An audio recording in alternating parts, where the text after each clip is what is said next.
May pakpak ang balita. At ayon sa ipinadala sa aming mensahe, may pakpak din daw ang bali-balita ngayon sa isang bayan sa Quezon na nagdudulot sa kanila ng pangamba. Wala ng sugat, Eric. Kala ko maliit. Sa video, makikita ang isang binatilyo na duguan ang ulo.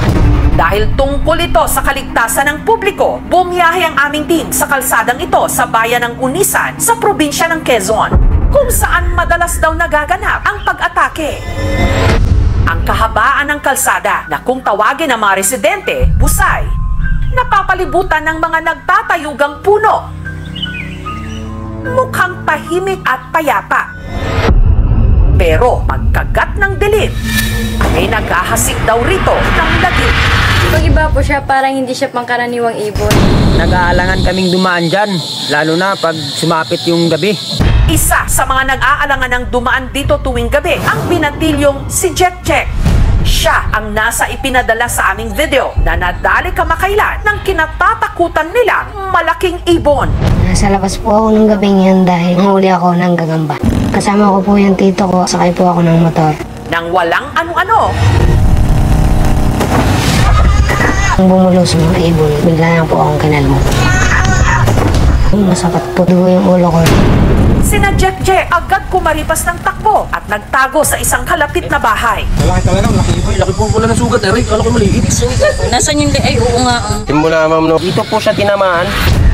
At ang umaatake raw sa busay, hindi hamak na mas malaki kumpara sa ordinaryong ibon. Madali rin daw itong masilaw sa liwanag.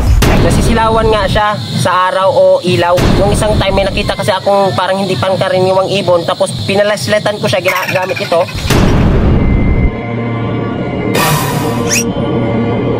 Malis siya kaagad nung narinig ng mga ganong na balita. Parang wala nang dumadaan dyan na mga tao. Nag-aalangan na kasi takot na sila eh. Baka sila naman ang susunod na aatakihin ng masamang ibon.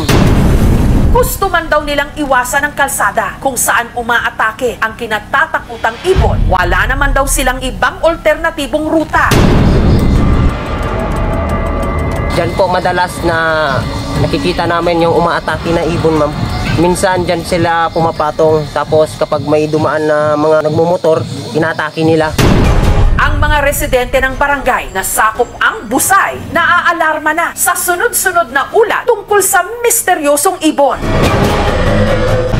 Wala ng sugat, Eric. At dahil hindi raw gawain ng pangkaraniwan na ibon ang mang-atake ng tao, at ngayon din lang daw sila nakaranas ng ganon ka-agresibong ibon, idagdag pang hindi ordinaryo ang laki nito. Ang suspetsa tuloy ng mga taga rito, hindi ito basta-bastang ibon. Tuwing gabi lang po siya talaga umatake.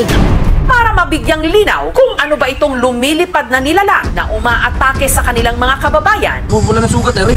Kasama ng isang mananambal, pinuntahan nila ang isang bahagi ng gubat kung saan pinaniniwalaang nakatira ang kinatatakutang malaking ibon o nilalang. Dito, ma'am, nakatira, oh.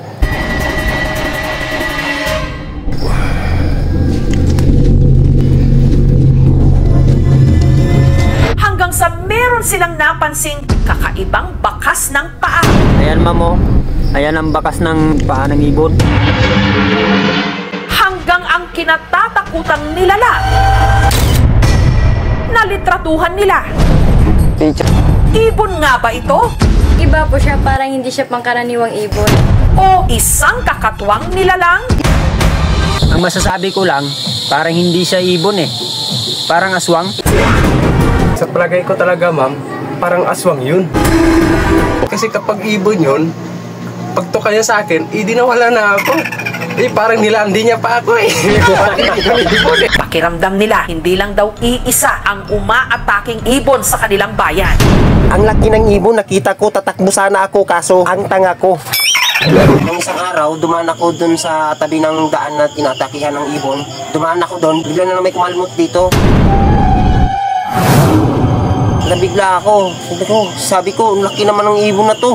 Takbo ako ng takbo. Sa sobrang takot, parang hindi ko na alam yung takbo ko. Parang walang katapusan yung takbo ko. Parang hindi mo malaman kung saan ako pupunta.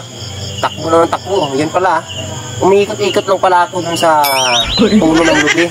Kasi nga sa sobrang takot ko, ako naturuma ata. Yun, takbo lang ako ng takbo. Nakakasira pala ng ulo itong takot, no, kapag nabigla ka talaga sa pangyayari kung first time mo talagang nakakita ng mga ganong nilalang. At hindi raw yun ang huling beses na nakainkwentro nila ang misteryosong ibon. Tama, parang hindi lang po ibon ang umaatake. Kasi dun sa isang video ko po, nakita ko dun sa taas naming bubong. Parang hindi siya ibon. Parang manananggal siya talaga. Parang ship siya tao eh. Kaya yun, hinabol ako. Hanggang sa naghabulan kami, hanggang nakita ko na Sa wakas. nag-iibangan nyo siya. Nag-ibangan nyo siya, tapos iba na po talaga. Iba na? Oo, ako nga. Bakit ka naging manananggal? Kasi sinumpa ako dahil wala na akong jowa. At sa wakas, natagpuan ko na ang tao makapagpawala ng aking sumpa. Sino? Ako? Oo, ikaw. Matagal na kitang hinahanap. Ikaw ang itinakda para sa katapusan ng aking sumpa. Sa kadiliman, anumang lumilipad na nilalang na bigla na lang umaatake mula sa kawalan at nang iiwan ng mga biktimang duguan, Wala ng sugat, Eric. talagang maghahasik ng takot, magpapalipad sa napakalikot na imahinasyon. Disclaimer, ang bidyong napanood niyo po sa kay Herms John L. ay parody lamang. Huwag niyo sanang seryosohin dahil ang bidyong ginawa niya ay for vlogging and entertainment only. Kung nagustuhan niyo po ang kanyang video, huwag kalimutang mag-like, comment, and share. At kung bago ka pa lang sa kanyang channel or page, mag-follow na po or subscribe dahil para lagi kang updated sa mga panibago niyang parody videos.